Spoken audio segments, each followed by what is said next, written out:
They're often used in train stations or airports to kind of document or give kind of scheduling times for your flight arrival or train station arrival. And instead what Shilpa's done here is kind of reprogrammed them with her own poetry and prose. But this is the first time she's ever done a diptych of two flatboards in together. And what you see behind me are these two flatboards in conversation with one another.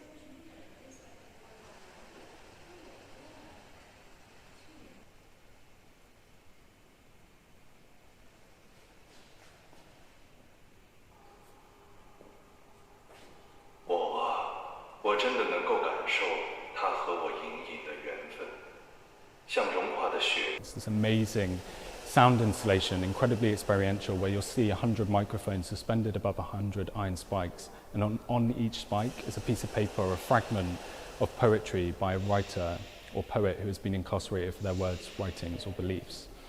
And what she's doing here is kind of creating this alternative transnational history of protest and resistance against states.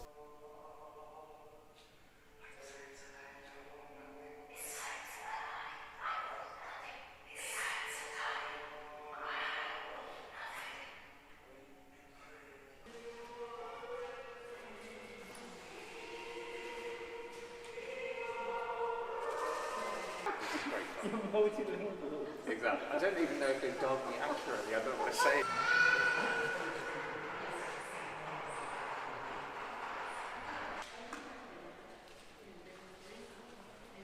What she's doing is crossing the creative fields of poetry with art. So she's looking at incarceration of poets for the words they've spoken, which is something we take for granted, that we can say whatever we want and we won't end up in prison. But this is looking at parts of the world where that does happen, and it shows us the sort of power of poetry in that it can lead to people being incarcerated and why it's so important.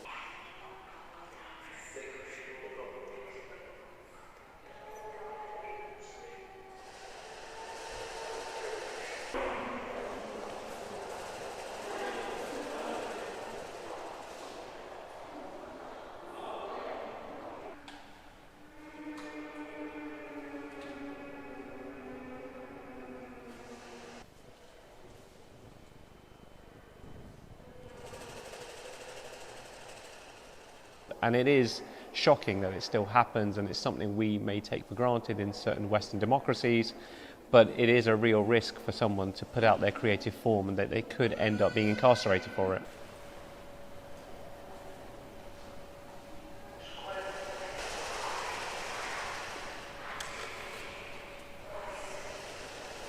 The work that really struck me is one of the smallest works in the show. So it's like a stack of pencil leads as a sort of statue. So it's almost like a monument to writers and their art form. And it's so tiny when you compare it to, say, a massive statue that is a monument, say, Statue of Liberty.